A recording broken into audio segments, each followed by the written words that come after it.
स्वाभाविक रूप से इससे आगे की स्थिति, डिजिटल एक्सरे की व्यवस्था भी नहीं थी, कलर डॉपलर की व्यवस्था भी नहीं थी, ब्लड बैंक भी नहीं थे, डायलिसिस की व्यवस्था नहीं थी,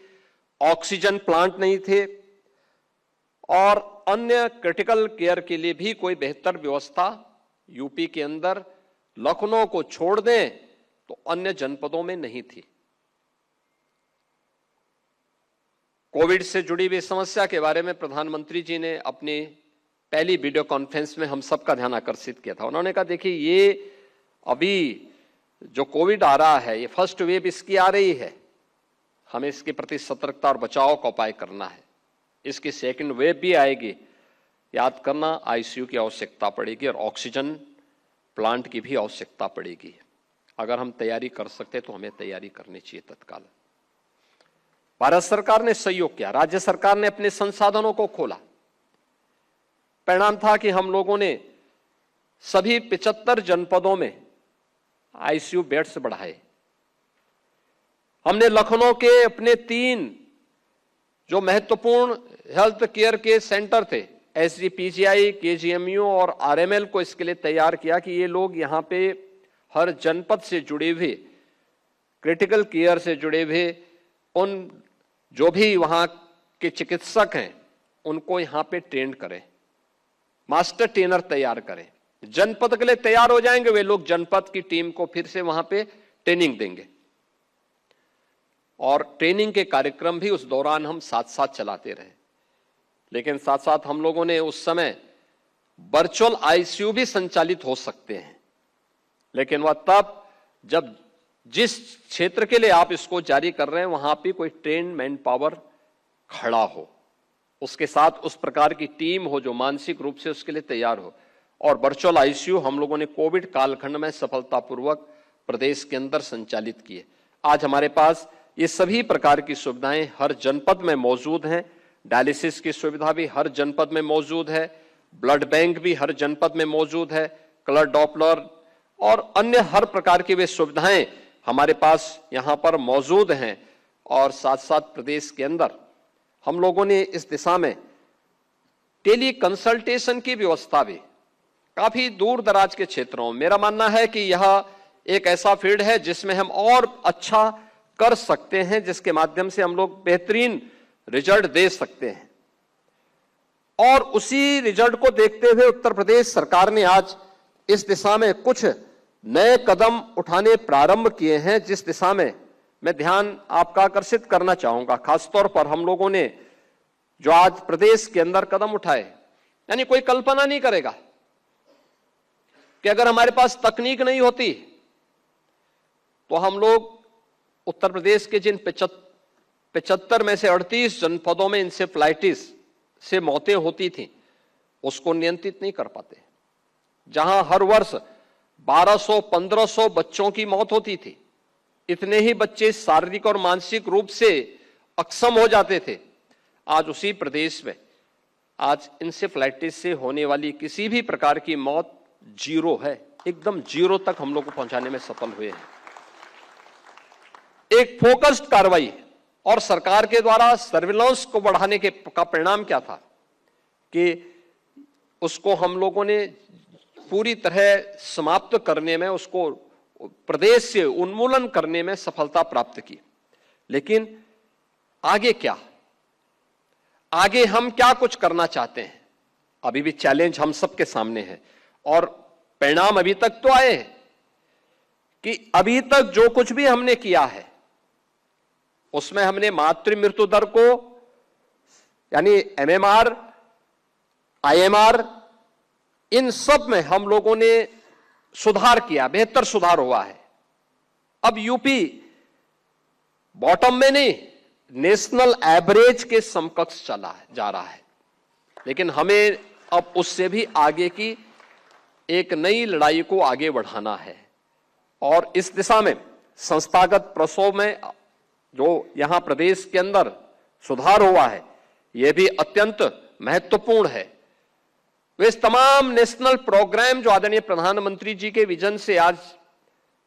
तेजी के साथ आगे बढ़े हैं, ट्यूबरक्लोसिस के उन्मूलन को, ट्यूबरक्लोसिस मुक्त भारत के लिए, प्रदेश में पोषण मिशन को प्रभावी ढंग से आगे बढ़ाने के लिए निक्षय यानी टीबी नियंत्रण के लिए निक्षय और एआई टूल से रोगियों और जोखिम क्षेत्रों की पहचान, जो ट्यूबरक्लोसिस के उन्मूलन की दिशा में एआई टूल का इस्तेमाल करते हुए जोखिम भरे हुए उन रोगियों को पहचान करने में मदद करना, कमजोर मोहल्लों का उनको इंडिकेट करना, उनके उपचार और उससे संबंधित जो भी अन्य हमारे आउटरीच हैं उन सब को समयबद्ध तरीके से आगे बढ़ाना, यह हम सब उस दिशा में तेजी के साथ आगे बढ़े हैं। और आज इस दिशा में जो प्रदेश सरकार ने इस दिशा में जो कार्य प्रारंभ किए हैं, यह आप सबके सामने है। खासतौर पर हम लोगों ने प्रदेश के अंदर, चाहे वह कोविड-19 के दौरान किए गए कार्य रहे हों, वह भी हम सबके सामने है। मेरा मानना है कि एआई का इस्तेमाल आज हमारे लिए यह रिएक्टिव से बजाय प्रोएक्टिव अप्रोच में यह अत्यंत महत्वपूर्ण भूमिका का निर्वहन कर सकता है। और उस दिशा में सरकार के द्वारा अभी से स्वास्थ्य सेवाओं को केवल दक्षता नहीं बल्कि उसका पूर्वानुमान होना, उसके पैटर्न की पहचान करना, सेवा के विस्तार की दिशा में एक सशक्त माध्यम भी उसको बनाना, और यह हम लोग उस दिशा में आगे बढ़ रहे हैं। लर्निंग हेल्थ सिस्टम की ओर आज हम निरंतर सीखने वाली प्रणाली आज एआई बन गई है, और डेटा से फीडबैक लूप बनाकर बेहतर निर्णय लेना, क्योंकि अक्सर होता था, आज भी हम लोग देखते हैं, और मैं अक्सर इस बात को कहता हूं, जब किसी हॉस्पिटल में पेशेंट आते हैं लेकिन उनके पास बीएसडी तैयार होती है, लेकिन अक्सर होता है वो मैनुअल सारा काम होता है, हम उस डाटा को सुरक्षित नहीं करते। और मैं अक्सर कहता हूं कि कोई क्षेत्र विशेष तो होगा जहां पे एक स्पेसिफिक बीमारी से जुड़े हुए ज्यादा मामले आ रहे हैं, जिससे हम कोई फोकस्ड कार्रवाई उस क्षेत्र विशेष के लिए कर सकें। लेकिन डाटा का अभाव हमेशा हमको इस से पीछे धकेलता है। अगर हम इस बेहतरीन एआई टूल का इस्तेमाल करते हुए उन सभी डाटा को कलेक्ट करके और फिर उस एक प्रोएक्टिव अप्रोच के साथ आगे बढ़े, मेरा यह मानना है कि जैसे इंसेफ्लाइटिस के प्रति हम लोगों की फोकस्ड कार्रवाई ने इंसेफ्लाइटिस से मुक्त करते हुए उत्तर प्रदेश के बचपन को बचाने में सफलता प्राप्त की है, जैसे तमाम वेक्टर बॉर्न डिजीज को नियंत्रित करने में हम लोगों ने सफलता प्राप्त की है, ऐसे ही अन्य बीमारियों के उपचार के लिए भी इससे पहले कि वह महामारी के रूप में हमारे सामने एक संकट खड़ा करे, हम उसको नियंत्रित कर सकते हैं, उस पर हमारा कार्य हो सकता है। और इस दिशा में आज उत्तर प्रदेश सरकार ने डेटा से फीडबैक लूप बनाकर बेहतर निर्णय, बेहतर नीति और बेहतर परिणाम यह सुनिश्चित करने की दिशा में हम लोग आगे बढ़े हैं। ये डबल इंजन सरकार आज डबल स्पीड से, स्किल और स्किल से स्पीड तक की अपनी एक नई यात्रा के साथ आगे बढ़ रही है। और इसमें हम लोगों ने उत्तर प्रदेश के अंदर टाटा टेक्नोलॉजीज के साथ, सैमसंग के साथ, उन्नत स्किलिंग कार्यक्रम के साथ अपने यूपी के युवाओं की स्किलिंग के लिए हम लोगों ने अपने कार्यक्रम आगे बढ़ाने प्रारंभ किए हैं। इसमें आज मुझे प्रसन्नता है यह बताते हुए कि उत्तर प्रदेश इस दिशा में एक नई यात्रा आदरणीय प्रधानमंत्री जी की प्रेरणा से आगे बढ़ा चुका है, जिसमें 7 centre of excellence Uttar Pradesh के अंदर आज विकसित हो रहे हैं, जिसमें उत्तर प्रदेश में मेडिकल डिवाइस पार्क और फार्मा पार्क का निर्माण का कार्य युद्ध स्तर पर आगे बढ़ा है। एसजीपीजीआई लखनऊ में medtech centre of excellence, Gautam Buddh Nagar में आईआईटी कानपुर एवं फिक्की द्वारा artificial intelligence and innovation driven entrepreneurship centre of excellence का निर्माण का कार्य हो रहा है। आईआईटी कानपुर में सेंटर ऑफ एक्सीलेंस विकसित करने का काम भी यह प्रारंभ हो चुका है। लखनऊ को हम एआई सिटी के रूप में विकसित कर रहे हैं। ये लखनऊ, इस दिशा में हमने तमाम अपने अन्य सहयोगियों के साथ, इस फील्ड से जुड़े हुए स्टेक होल्डर्स के साथ हमारी कार्रवाई काफी आगे बढ़ चुकी है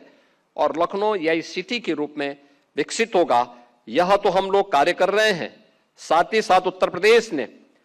डाटा सेंटर इकोसिस्टम का निर्माण तेजी के साथ आगे बढ़ाया है। हमारे आईटी एंड इलेक्ट्रॉनिक्स के मंत्री इस दिशा में उन्होंने अपनी बातों को भी रखा है। पिछले 11 वर्ष के अंदर आदरणीय प्रधानमंत्री जी की प्रेरणा से और पिछले 8 वर्ष में डबल इंजन सरकार के प्रयासों का परिणाम है कि उत्तर प्रदेश आज देश के 55% मोबाइल फोन का मैन्युफैक्चरिंग का काम उत्तर प्रदेश कर रहा है।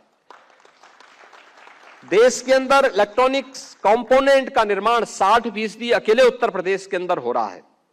और उत्तर प्रदेश आज यहां पे एआई का उपयोग मॉडर्न पुलिसिंग में बेहतर तरीके से भी इसको आगे बढ़ाने का काम हम लोग कर रहे हैं और इसीलिए उत्तर प्रदेश सरकार ने तय किया है कि हम लोग यूपी एम यानी यूपी एआई मिशन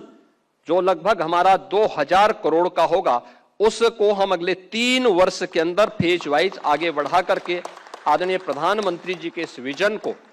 प्रभावी ढंग से जमीनी धरातल पर आगे बढ़ाने का काम करेंगे।